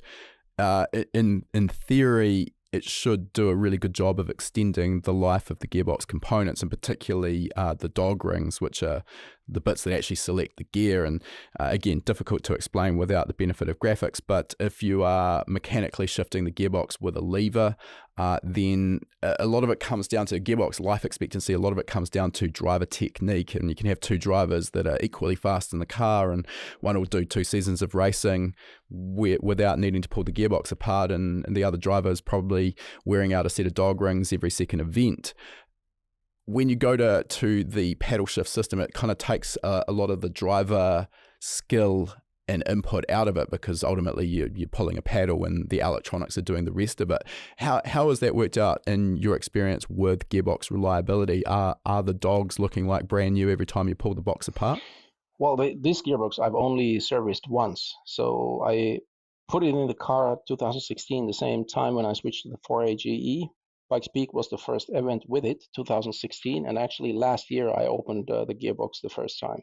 Now, everything what you mentioned is totally correct, but it also assumes that the calibration and everything is working correctly, because it's not only about the engagement and disengagement positions from the barrel position, but like that you actually cut enough, you introduce the torque in the right moment and bring it back with the ramp that works, and that you don't, with the wrong calibration, with a paddle shift system, you can also kill the gearbox really quickly. Yeah, absolutely. Yeah. I mean, the assumption there, of course, is that the calibration is correct. Just a couple of bits that I want to dive into that you just mentioned there, sort of the torque reduction and how that's done. So again, for those who aren't aware, if you're in a dog engagement sequential gearbox and let's say you're in second gear, revving through the rev range, and you're about to get to the shift point to go from second up to third gear. So the dogs are engaged and there's a back cut on those dogs which prevents them from coming apart. So that's stopping you jumping out of gear. But of course, when you go from second to third, you need to release the dog so that shift can complete. So that's where we require some kind of interrupt to the engine torque. Now, I mean, in the old days before the advent of electronics, you would see the drivers just apply pressure to the shifter and then lift off the throttle partially, and that's just enough to reduce that engine torque and allow the shift to complete. These days we do this electronically, and there's a variety of options. We can cut the ignition, we can cut the fuel, we can do both. We could electronically close the throttle. Can you talk to us about how you're achieving that and the pros and cons of the different techniques? Yeah, I mean, there's many different things. Obviously, when you really cut, if you want to fully cut the torque, you don't ignite anything. So you don't do any ignition in that cylinder. But okay, with a PFI engine, you might have fuel still, or you might want to cut also the fuel, or you don't cut the fuel and you may have a little pop on the shift. That's one thing. But the key is exactly that you do enough torque reduction really quickly to disengage the dogs and get basically the barrel rotating and the moving the dogs. So yeah, I'm not cutting completely. With the calibration that I have right now, I only do ignition retard and still keep my injection because of the wall film, and I don't want to cut the injection necessarily, because I can retard enough to get the torque reduction needed to disengage. So you're only using ignition retard for the torque reduction? Yes, but sometimes, depending on the ratios, depending on a little bit things, I feel that the first to second shift, for instance, it's quite tricky. So I have been also cutting completely. So, but still keeping injection, but just cutting ignition. And then eventually when the shift is in a point where the next gear dogs are just about to engage and you start introducing the torque back again. So then obviously you don't bring the torque fully back immediately, but you have a very retarded ignition and you slowly bring it back. Maybe you have a little step in the beginning and then you ramp it back. So okay. I'm just interested if we can maybe put some specific numbers around this, sort of how much ignition retard do you find you need to get sufficient torque reduction for the shift to initiate? Well, typically you're around like 30 degrees after TDC. So like 30 to 40. Sometimes maybe 25 is enough, but that's a bit risky. Like 20 to 25 to 30 is maybe on a range of a bit risky, but like 30 degrees, 32, 34, 35, then for sure you have already. And just to be clear, you're talking degrees after top dead center, not the amount of retard from the normal wide open throttle running timing. I'm talking about the absolute ignition time after TDC. Okay. All right. So then once that shift is completed and you're monitoring that barrel position, so the ECU then knows when that next gear has properly engaged, so it can start reintroducing that torque. So you've mentioned that you don't want to reintroduce that torque too quickly. And you're going to blend that ignition timing back into the normal timing over a certain period of time. How long are we talking here? Is this sort of 50 milliseconds, 500 milliseconds? Yeah, so if we're talking about a pneumatic system which is, let's say, working properly in these typical GT applications, and also where the SADE with my home built pneumatic shifter is, a first to second shift is obviously a bit slower than from fifth to sixth gear. But like on fifth to sixth gear, a good system with pneumatic or now with the electronic actuated gearbox shifter systems, they can do like 50 milliseconds to 60 milliseconds, a safe shift from and I'm talking about the point where you cut the torque to the point when it's fully back. Right, okay, so that's really fast. So that's not the actual shift time, that's the entire shift process from initiation through to full torque being reinstated. Yes, but you have to remember that sometimes the shift itself is longer, it starts earlier. You do preloading maybe on the pneumatic system, and then but from the point when the engine sees the torque to be reduced. So this is a typical from, let's say, from first to second gear, I can shift like 80 to 90 milliseconds. And the cut is like maybe the first 40 to 50 milliseconds of it, and then the rest is the ramp, the torque back. Okay. If you eliminated that ramp back in for your timing and just reintroduced full engine torque instantaneously that the next gear is detected to be engaged, is that a problem for the gearbox strength and reliability, or is it a problem for interrupting the traction or affecting the traction of the car as you go into that next gear? So usually what happens is that if you're too harsh with it, first of all, when the docks engage again, you don't want to hit them too hard when they touch and they start sliding in the full engaged position. If you bring the torque really heavy back here, that's going to obviously hurt the docks. And another thing is the consequence of a really fast ramp back is also that you load the drivetrain again very quickly. So you start introducing oscillations and ringing, and you see that from the typically from the engine speed signal quite easily that there can be huge ringing after the shift if you're too quick and fast and try to bring the torque back. So you want to, let's say, load the whole drivetrain a little bit smoother.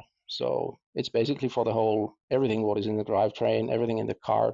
Yeah. It's just drive shafts, the final gear, like the ring and pinion, like the, everything what is involved. When you avoid this ringing, then it's just much, much smoother. Okay.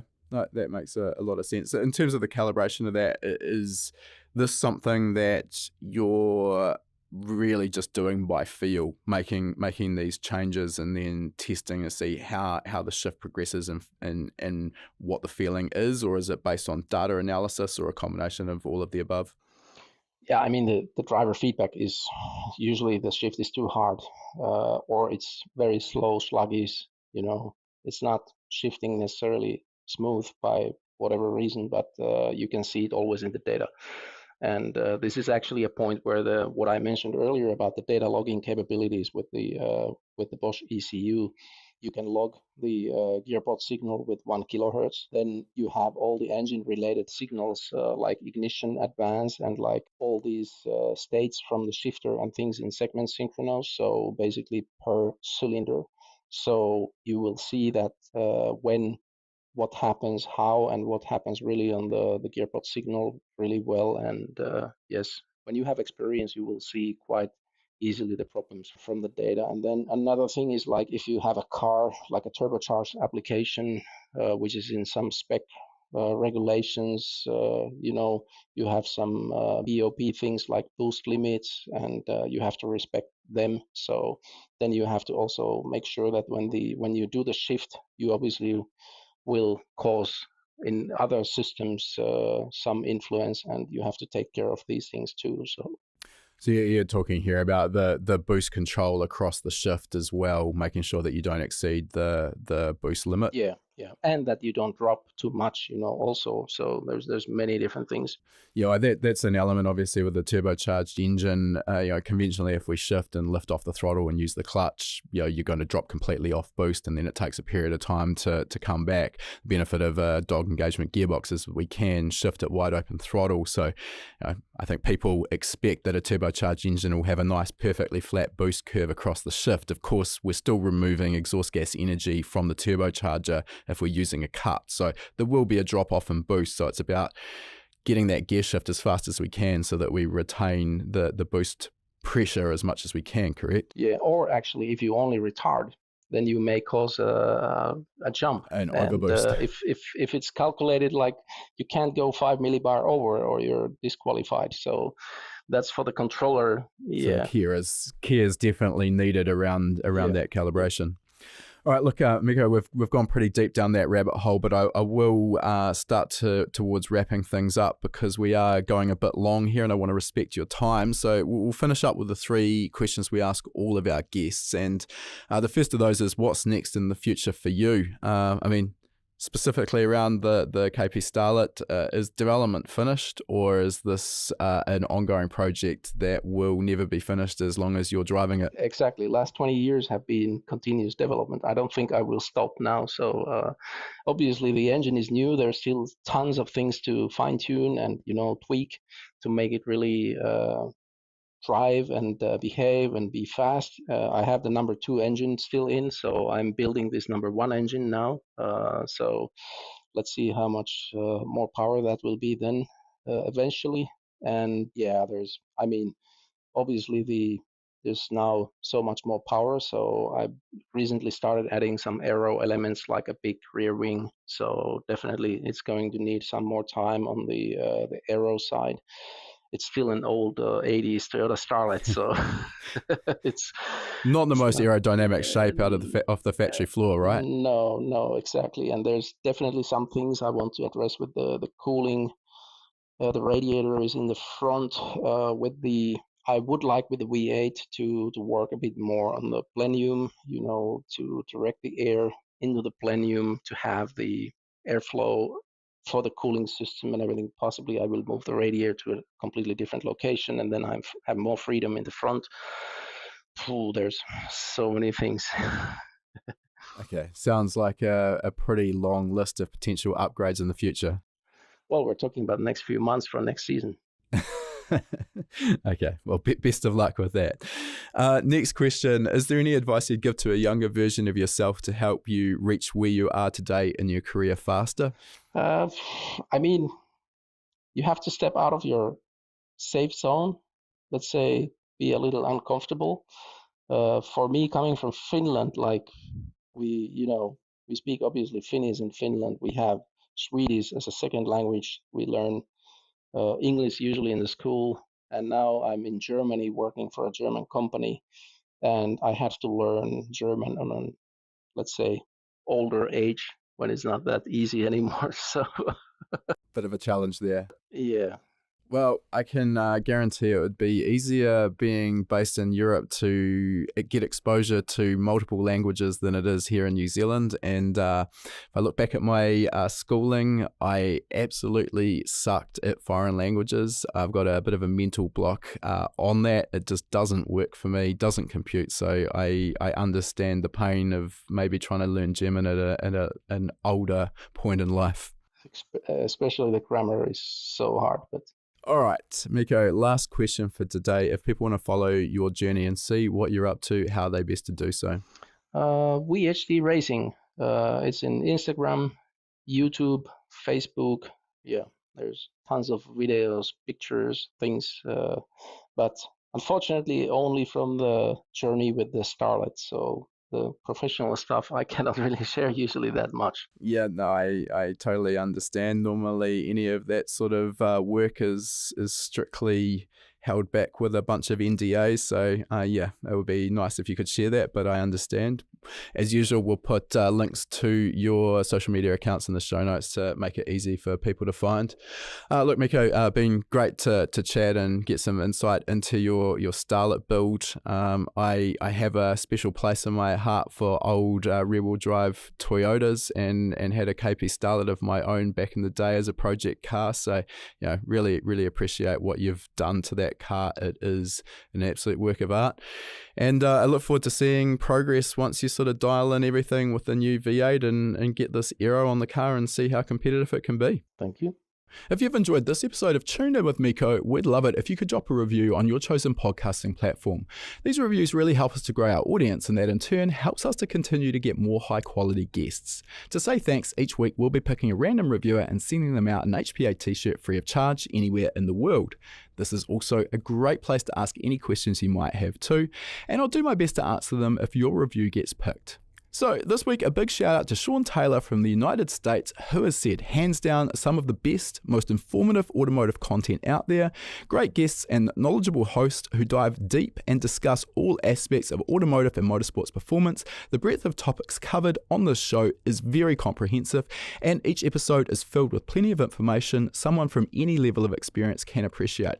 Well, thanks for the kind words there, Sean. Great to hear that you are enjoying the podcast, and if you get in touch with your t-shirt size and shipping details, we'll get a fresh tee shipped straight out to you. All right, that concludes our interview. And before we sign off, I just wanted to mention for anyone who's been perhaps hiding under a rock and hasn't heard of High Performance Academy before, we are an online training school and we specialize in teaching a range of performance automotive topics, everything from engine tuning and engine building through to wiring, car suspension and wheel alignment, data analysis, and race driver education. Now, remember, you've got that coupon code.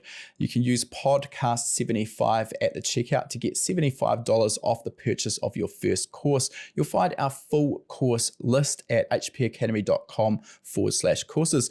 Important to mention that when you purchase a course from us, that course is yours for life as well. It never expires. You can rewatch the course as many times as you like, whenever you like. The purchase of a course will also give you 3 months of access to our Gold membership. That gives you access to our private members only forum, which is the perfect place to get answers to your specific questions. You'll also get access to our regular weekly members webinars, which is where we touch on a particular topic in the performance automotive realm. We dive into that topic for about an hour. If you can watch live, you can ask questions and get answers in real time. If the time zones don't work for you, that's fine too. You're going to get access as a Gold member to our previous webinar archive. We've got close to 300 hours of existing content in that archive. It is an absolute goldmine. So remember that coupon code podcast75. Check out our course list at hpacademy.com/courses.